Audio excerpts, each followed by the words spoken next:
Greetings and welcome back. Becoming Undone is the podcast for those who dare bravely, risk mightily, and grow relentlessly. Join me, Toby Brooks, as I invite a new guest each week where we examine how high achievers can transform from falling apart to falling into place. This week, fortunate enough to have a friend of a friend, and that makes her a friend, Nadalie Walsh, joining us, a storied background as an NCAA gymnastics coach. Nadalie, thanks for joining me. Well, thank you so much for having me, and thanks for just doing the work that you do. I think it's great. Well, I appreciate that. Uh, I started the show based out of a panel discussion that included two former gymnasts that I worked with during COVID. Let me restate that. Two former gymnasts that I worked with during COVID. I was teaching a course on psychosocial aspects in athletic training, and we were working remotely and students couldn't get together and they were bored to their to tears. So I convened this panel discussion, and both of the gymnasts talk about how their identity was so closely linked to sport. And so that's been really central to the work that I've done here for the longest time. But before we get too deeply into that, I always like to start at the beginning with my guests. So tell me your story, wherever you would start it. Wherever it started. Wow. Well, I have lived in 4 different states. I've moved all over for coaching college gymnastics, and I have a family and 3 kids, and they're all pretty grown up now and a grandbaby on the way, and so life has just been really full and really wonderful, and in my time of coaching college gymnastics, it was amazing, and it was always a lot of, I wouldn't say trial and error, but a lot of really staying true to who I was, no matter what was going on around me and whatever the pressures were, whatever the expectations were, just staying really focused on, I am here to serve these women and to build them into the people that they actually are meant to be. And in the highest level of athletics, that can be really hard because you have to perform and you have to compete, and in all of that to be said, I just really feel like I built a career that was amazing, and I impacted lives, and now I get to continue that and impact other lives. And Yeah. well, yeah, and so I'm in a transitionary time and I'm excited about it. Yeah. No, super exciting. So my story in gymnastics, athletic trainers aren't like coaches. I showed up at the University of Arizona and was told there was a position with football, there was a position with volleyball, there was a position with gymnastics. And I went there, and I'm vocal about sharing this because my 2 years with gymnastics transformed my life, no doubt about it. Mm. But I wanted football. I would have settled for volleyball, and I prayed to the good Lord, don't give me gymnastics. And sure enough, I got gymnastics. And I always kid with my students now. I say, it's the only sport where you walk in the facility and the word death is actually stamped on every piece of equipment in there, right? So for an AT, it's not unheard of to have no background in the sport and show up and get assigned that. That's not the case for coaches. So talk us through a little bit about your entry into coaching and maybe your athletic background leading up to that. Yeah, definitely. So I coached at a very, very young age. I actually published a book a couple years ago, and I write a little bit about my story in that. It was kind of funny because it would be like high school athletes wouldn't show up to coach their kids, and then I was the middle school athlete that stepped in and just took over. And so my coaching started super young. I've never had another job, to be honest. It's always been about coaching. And so anyway, one thing led to a next, and my junior year of college, I tore my Achilles tendon. My coach ended up leaving and pulling me aside and saying, "Hey, are you going to do a senior year?" And I was, the captain, and I was a Division 3 athlete at University of Wisconsin Oshkosh, and I ran like a lot of the conditioning, and I led and I choreographed and I did all these things that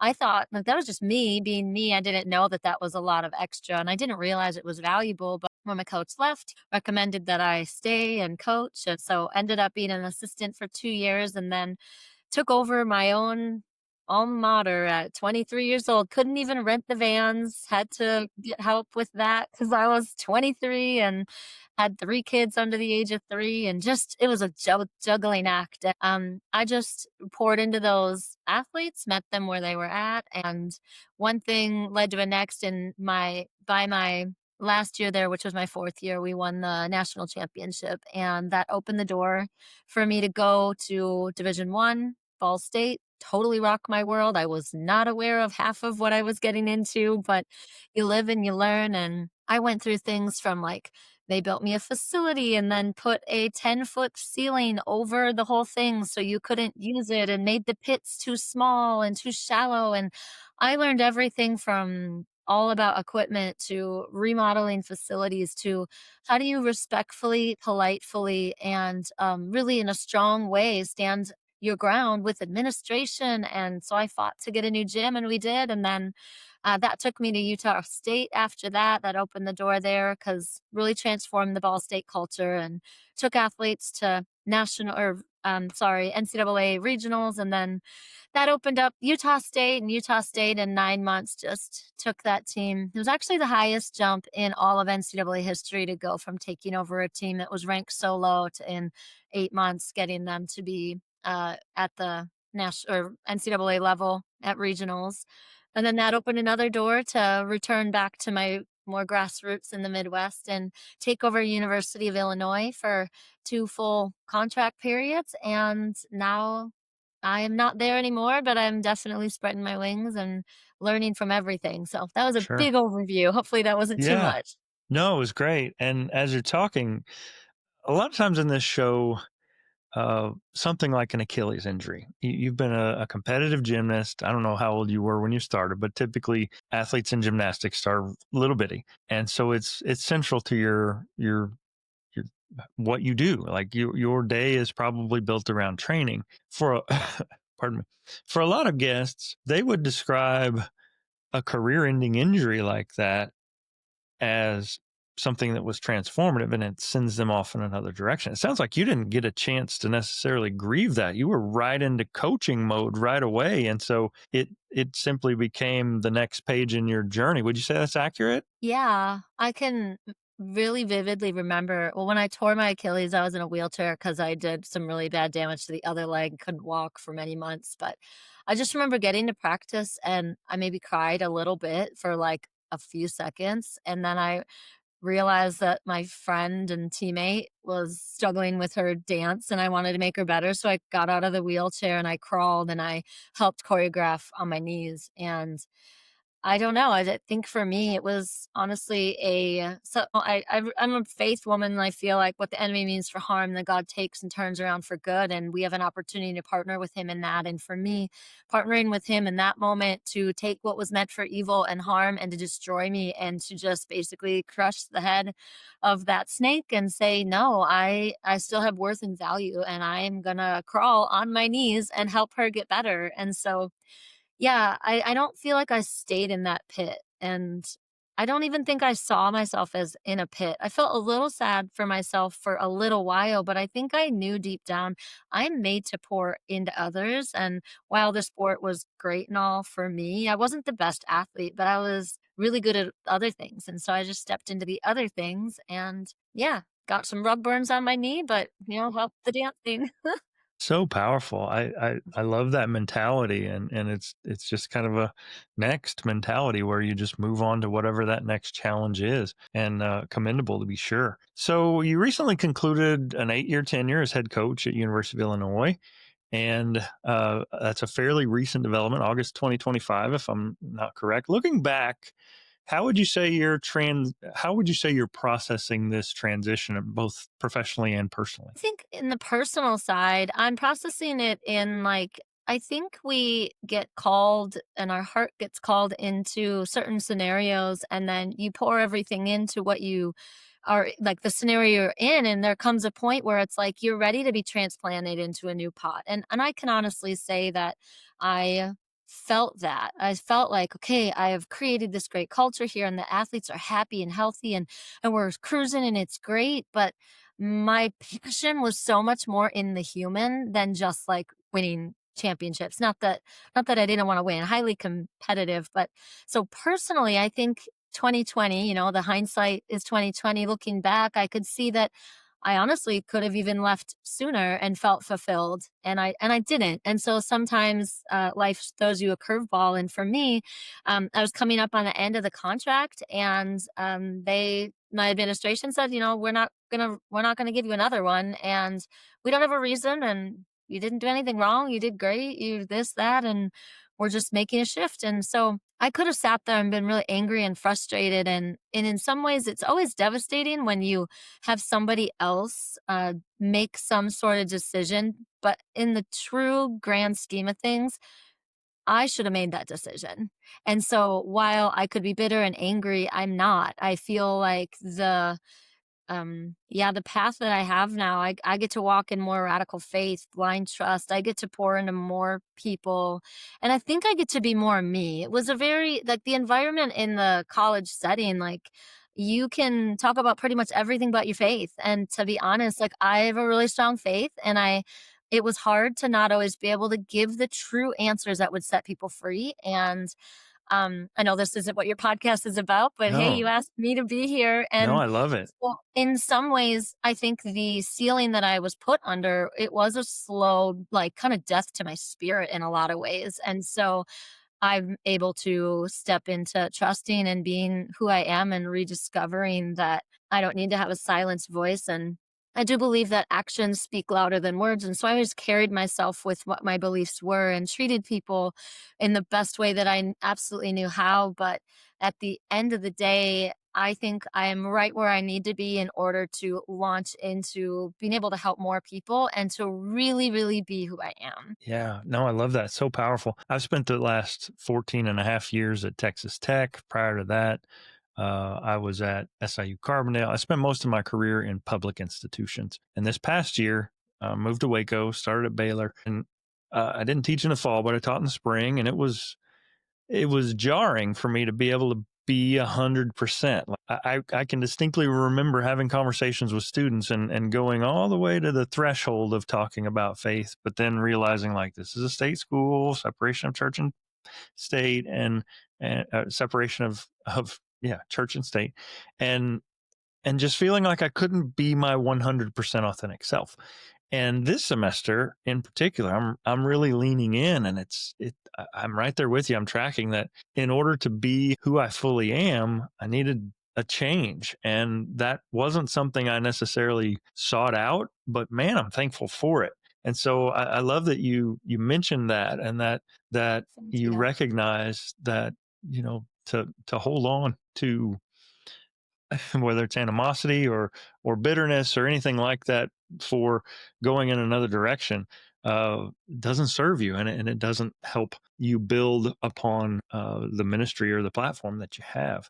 During your time at Illinois, you were highly successful, multiple All-Americans, Big Ten event champions, according to my records, 23 All Big Ten selections, Region 3 co-head coach of the year in 2022. Can you share some of the mindset or coaching principles that you honed in that aspect of your life that help you build culture and cultivate high performance, and maybe Yeah. how that's translated into the work that you're doing today? Yeah, absolutely. I appreciate you asking that. I wholeheartedly believe in servant leadership. I believe that as the head coach, if I were to sit at the top of that triangle and I would be the one that, hey, I'm in charge, you listen to me, you do what I say, you make me look good, it's all about me, or it's all about you making sure that you make me look good by your performances, then I would have destroyed more hearts. And I think I would have become really caught up in my identity of their performances, making sure that my worth was, being seen by their scores or their wins. And I believe that servant leadership is the way to transform hearts and culture, build trust.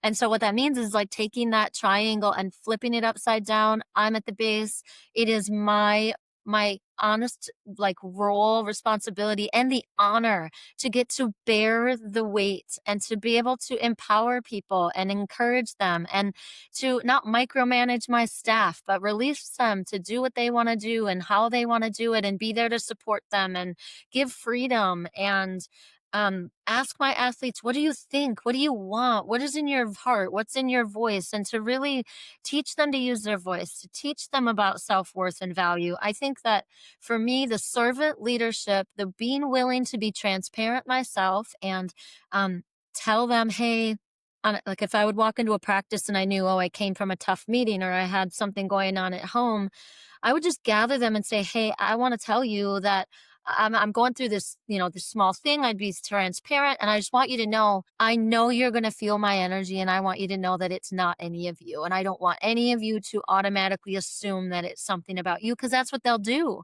When you have a level of authority and you walk in the room, everybody is looking at you. They want to know, like, are they pleasing you? Are they making you happy? Are they upsetting you? And so my whole philosophy was just about empowering people, serving, leading by bearing all of the blame. Even if it wasn't mine, I take the blame and the responsibility, and not taking all the credit. And so I feel like that culture instantly bred trust.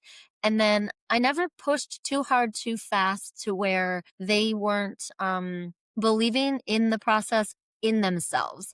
And so my teams always peaked more at the end. And, I wish I could have been oh, we get out of the gates and win everything right away. But I really believe that the journey, I was developing young women who could be great moms or be great leaders or go out in the workforce and be wives or whatever they choose to be. I really, really tried to make sure that what they were learning was life altering. And the ones that loved it, loved it. If they didn't like it, they didn't like it. But I definitely loved all of them the same. So that was kind Yeah. of a long answer. No, I love that perspective. It certainly sheds light on a number of things, and I mean, I'm not unlike a lot of folks. Love the Olympics, have been horrified at some of the things that have come to light in particular in women's competitive gymnastics over the years.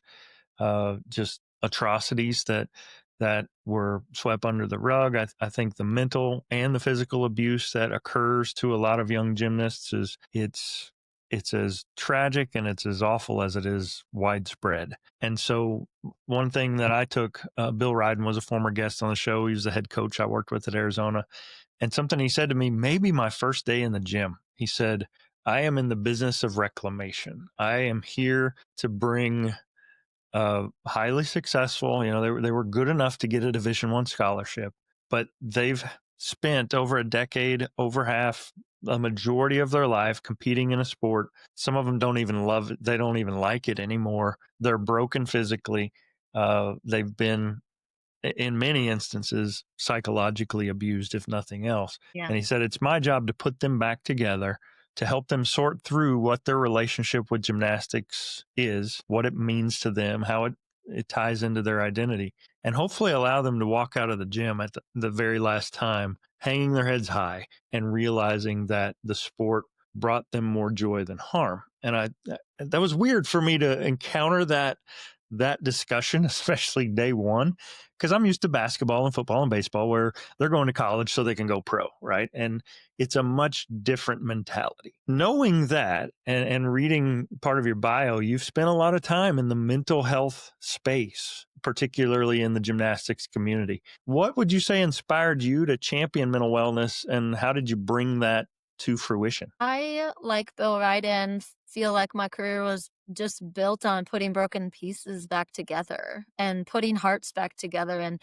helping. When I say helping athletes trust, it's because their trust was broken and somebody abused them, or they, in their youth, had a lie that they believed. And I just went after helping them dig up those lies and replace them with truth. And I would definitely say that because I saw the same thing happening over and over and over, I wanted to make a difference. And making a difference was being able to take what I was able to put together in the sense of like helping these athletes, develop their self-worth and realize that they're worth more than their score and their routines, and that they do have voices. Like all of the things that gymnastics taught them when they were little: be quiet, line up, don't say anything, don't cry, do it again, you're not hurting, that wasn't good enough. All of that had to be uprooted, and it feels foreign to them. I had athletes say, just yell at me. No, I'm not going to just yell at you. And why? It's because that's not the way that you need life to be. You don't need to be yelled at. I can hold you accountable. I can push you. I can challenge you, but I'm not going to degrade you. And so I would say that because I saw that for so many years, I just really started to realize like this is really what it's all about. And I wanted the community to see it. I wanted the campus to see that it was about not just mental health, but mental wellness and total wellness. And I wanted that to be the thing that we realized was what we stand for. And we had at Illinois, I had one of my athletes call me one day, and she just said, my brother died. My brother just died, fentanyl overdose. He's gone. And that was the thing that catapulted all of my Illinois teams to say, yeah, there's a lot of causes we can have and a lot of schools that are supporting a lot of things where I feel like sports should be about sports. You don't need to always use your platform to have any sort of political agenda or, something that is going to be dividing anybody in the stands. And so this was the thing that brought everyone together. And I feel like that overarching just mental wellness, and my team saw it too, like bringing people together is what we needed because community connection and transparency is what actually heals people's hearts. And so that was kind of the way that started. And then I would have camps and clinics, and every single one of my camps and clinics for the last 5 years, I have mental training involved, mental wellness and confidence building, because if I can reach the grassroots, then I would love to be the catalyst to help a lot of athletes that go to college and help those coaches because those athletes are more well. So Yeah, I think that's valuable insight, and I think sadly a tragedy like that can serve to kind of coalesce an idea. So terrible that it had to happen, but powerful and inspiring that you were able to leverage that into something for good. For the first time in a long time, you're on the outside looking into this thing called women's collegiate gymnastics, and college athletics is evolving, no doubt. Facilities, NIL, transfer portal, athlete well being, lots of changes, especially, I mean, it's been a long time since I've been in the space. From your vantage point, where do you see the future of collegiate gymnastics heading? I think it's going to head in a great direction for a lot of schools, but it could be a pretty volatile space for some of the other schools. And it's too early to really tell where the whole thing is going to play out. But beside just where gymnastics is going, where I think college in general, with what is happening with these athletes, the money they're getting, the pressure they're going to have, the decisions they're going to need to make, the lack of commitment that they're being taught that they can show to their word with, transfer portal and all of those things. I think that we have a whole generation of athletes that really need really good mentorship. And so that's actually what I'm developing an entire company and business on, developing it, young people to be ready for what the NCAA is going to bring to them. And it's going to come with identity and solidifying who you are and having your feet planted and knowing how to communicate, knowing how to say no, knowing how to set boundaries, and all of the things that I think I did well teaching my athletes. I really want to bring that to the athletes before they get to college, because with the levels of depression, anxiety, suicide that I saw happening in athletes, not just like on my team that would struggle with that, I would talk to all the other coaches. They struggle with all of these really heavy things. And with that, like the changes with the NCAA, unfortunately, I don't see that being something that gets smaller for them. Those pressures don't get less unless we as adults with the experience and the vision can step in and decide, hey, I'm going to create an avenue to get you the training and equipping. So when you get there, you can stand on your 2 feet. You can be you. You don't lose your voice like I started to because you feel like you have to fit in a box that somebody else wants you to fit in. Like you don't need to have that. And so I think gymnastics is a great sport. I think it can go in an incredible direction and it's wonderful for so many schools, but we'll see how it is for some of the others. But at the end of the day, those athletes are going to need a lot of support across all the sports. Absolutely. I think a lot of wisdom in what you said there. So, no doubt about it, being a Division One head coach for decade plus, I don't even know what the years are if you count all the way back to Oshkosh. It goes way back there. No doubt that creates a work ethic unlike a lot of other jobs. And it can be jarring to go from that crush of constantly recruiting, constantly preparing. I mean, there's no end to the demands on particularly a head coach. And now you've made that pivot. So, talk to us a little bit about what you're doing today and how maybe that's been influenced by the work ethic that you were able to craft over the years. Yeah. Well, starting an entire business and company is no joke. It is work. And I'm I'm so grateful. I feel like my 2.5 decades of running programs, I ultimately was a CEO of people and managing everything. And so stepping into building a business, it's uncharted territory for me. But then again, it parallels very well to what I was already doing. And I will say this, like I have even more respect for all the people that were working in the program, not like for me, but working in all the different collegiate programs, whether it was the content creator or the person who was, doing all of the bookkeeping or the person who was making sure that appointments were set. Like there are so many things that I've learned to appreciate even more about how much time all of that stuff takes. And so I would say that just to kind of answer your question, the self drive and the motivation and the tenacity that I have was really developed in the 2.5 decades of running programs. The difference is I have just like more control over my schedule, my time, and I always prioritize well, but I do love this next chapter that I'm in. I really, really do. And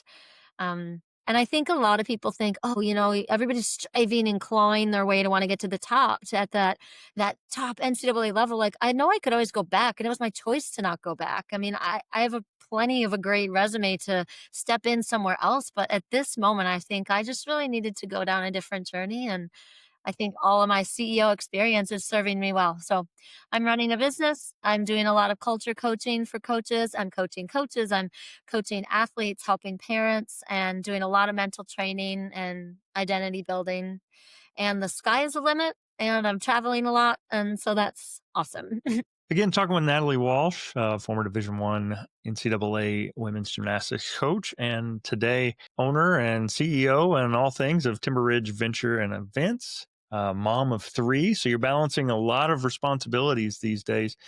As you look back, and for a lot of my guests, I guess I'll start here. Now, I have to tell you, just straight out, your perspective on big changes in life is unlike pretty much any guest I've ever had. And I'm now closing in on like episode 136. By the time this Um, goes out, we'll be closing in on 150. And just the positivity and the what's next is, I have to say, it's infectious, it's inspiring, and it is certainly something that a lot of us can learn from. But I have to kind of poke a little bit. Talk me through that last day when you shut off the light and close that door after 8 years in Champaign, Urbana. What was that like? Was there any tinge of regret or sorrow or grief, or were you just on to the next thing? No, I really believe that you have to feel hard, like feel what is going on and identify it and don't just brush over it. Like toxic positivity is pretending nothing's ever happened that's wrong. And I would say like those last moments that I mean it was really hard and it was really I went home to a great support system and family, and I think the hardest thing was being told, like, "You've done nothing wrong, we just don't" like, they never even said the words, "We don't want you," it was just reading between the lines, that's what it was, and so just administrators make their decisions to go different directions. And in my case, my AD, like he talked to me twice a year. Like there wasn't a great he's just not really involved, wasn't really around. It wasn't like, hey, great game, great win, great this. There wasn't a ton of connection there. And I think whether the decision was the right decision or not, I feel like I don't want to be somewhere if somebody doesn't want everything that I have to offer. And so in answering your question, I mean, yeah, there was a lot of, confusion. I honestly I cried and I processed it and I remember a day or two later just sitting around the table and with my family and I somebody in the family started to say one like negative word about one of the administrators and I just stopped and I said, "Hey, I don't want you to say that or anything like that, because that is bitterness. And I just feel like the Lord told me, He said, for all the bitterness that's all around you and all the negativity, do not let that take root inside you, because that's what it wants. This is your test. You can take the bait of Satan, which is the spirit of offense. And if you can be offended, Natalie, then you'll be a victim. And if you're a victim, then you're going to spew out words that are going to just kill and destroy. But like, I want you to have life and life abundant. And I want you to speak positivity. And I want the power of your tongue to radically transform, and to, for you, Natalie, to know that what you say matters. And whether nobody hears it, or you're saying it in a room alone, like, it is going to impact the environment. And so I had a choice. And I think like I needed to grieve where I needed to grieve, because I don't think that my feelings are too big for God to handle. But I needed to grieve with him, and I needed to give it to him and walk through that with him, and then to lean on family and to really fight the urge to be angry and fight the urge to blame myself. Because at the end of the day, you can search everywhere. There's not a single negative thing. This is just the decision. And they ended up, hiring my staff that I hired and I trained. So that means that that culture was good, because if it wasn't good, they wouldn't have kept them. And so I get to bless that. I get to empower that. And I probably sound I don't know how I might sound, but I do feel like you feel it, you process it, you don't ignore it, and you learn from it. And then when it creeps up again, you feel it again, you process it. And again, what the enemy uses to try to destroy you, I think that God wants to turn into good. I'm not a person that believes that all things happen for a reason. I don't think God sends us bad things, but I do think that there's an evil world out there, and I don't think I was super appreciated for who I really am. And now I get to bring who I am to even people like you and spread my story. So I appreciate you asking. No, I love it. As you're talking, I'm thinking, you said, I don't know how I sound. I would sum it up in two words: refreshing, for one thing. It's so tempting for us to look for blame. And for me, that goes one of two directions. It's either an outward facing cannon, and I will point that bitterness cannon and I will just gnaw on that little morsel of resentment, and it never satisfies. It just makes you more miserable. Or you can turn it on yourself and, like, what did I do? Where did I go wrong? How could I have been better? And I love the fact that you called that out. You recognize that you had a role in it, others had a role in it, but maybe there's not blame to be had. And that's a little revolutionary in this world. There always seems to be someone to blame. There's never just a mutual parting of ways, or accidents never happen. It's all premeditated, and it leads in a certain direction. The other thing I would say is, it's inspiring to me is that the thought that you could be somewhere for 8 years, pour your career there, and have it prior to that, and also just knowing what I know about college gymnastics, leaving a team is a hard thing to do, Yeah. and leaving girls that you brought there had to have been a hard thing to do. But the perspective on that this is, I mean, it's really what the show's all about. You didn't you didn't have to fall apart in order to realize that you had a task left undone. So I want to applaud you for that. It really is both refreshing and inspiring. Thank you. All right. Yeah. I appreciate it. Yeah, so I want to be aware of your time. I've got two left for you here. First one's a little bit of an oddball. I love music and the emotions that it can frequently represent. If we were to play a montage of your life, what song would we pick to play in the background, and why? Oh, you should have gave me this question before we got on this so I could have thought about it. Oh, there's, like, 2 that kinda pop in my head, and they're by the same artist. It's Kim Walker Smith, and one is How He Loves, and the other one is Where You Go, I Go. How He Loves is just all about, like, it loves us, and I just think that so much of the world just tries to tell us that we're not loved, we're not enough, we don't belong, and we failed, and, oh, all of that. And so that, and then the Where You Go, I Go, I feel like is really good, like, if you could montage my life, because I really do wanna live a surrendered life, and that can be a really difficult thing. And I've learned to surrender more and more things throughout even just the recent weeks, months. And so I would say that those 2 things, hopefully. And I think with the How He Loves song, there's this part where it's like, "He is jealous for me." Well, like, that means that is a fury of love, and I if I hate me, then I can't receive love.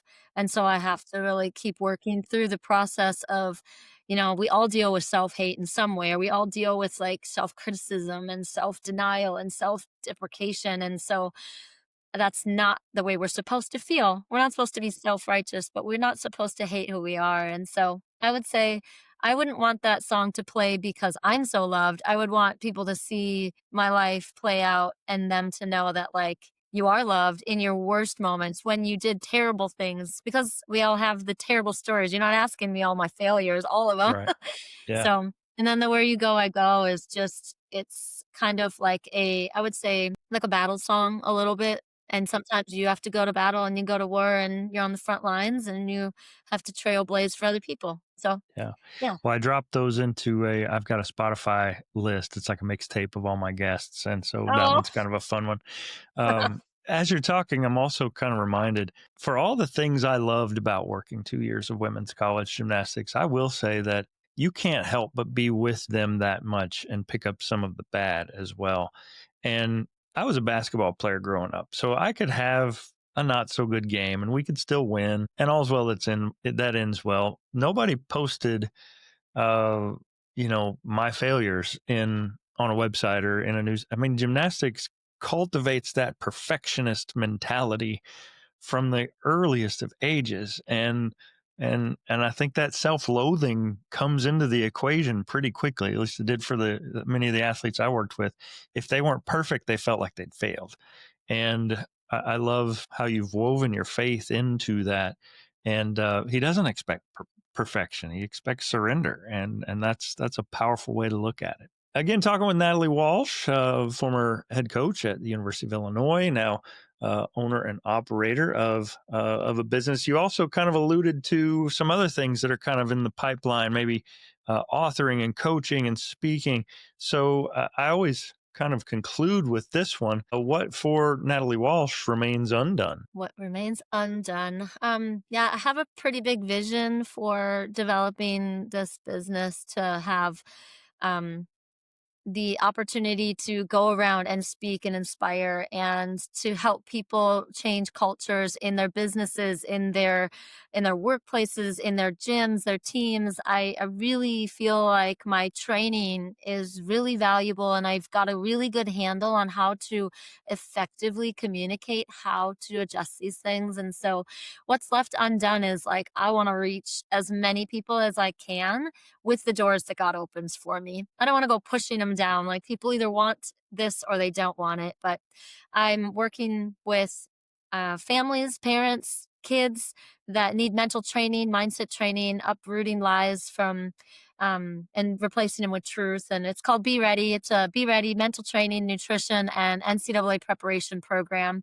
And if anybody is interested in it, reach out to me. My parents spelled it weird and I always didn't like it, Nadalie, instead of a T, but it served me well because now my website and email, my Instagram is all Nadalie Walsh. And so Yeah. there is only one of me. And so I think what's really just undone is me continuing to forge down this new path and be ready to help other people be ready for the NCAA and helping other coaches, mentoring other coaches to be ready to learn how to be a servant leader, and then helping business leaders be ready to learn how to empower their employees so that they can have a powerful and effective environment because I truly believe that as a leader, you have the most authority, but you have that authority given to you so that you can shift the atmosphere. I want to shift the atmosphere. Yeah. And if you can convince a 21-year-old young lady to perform a routine on a 4-inch wide beam, you can figure out how to get somebody to turn in their quarterly reports on time and stuff like that. So Yes. that high performance mindset certainly serves well.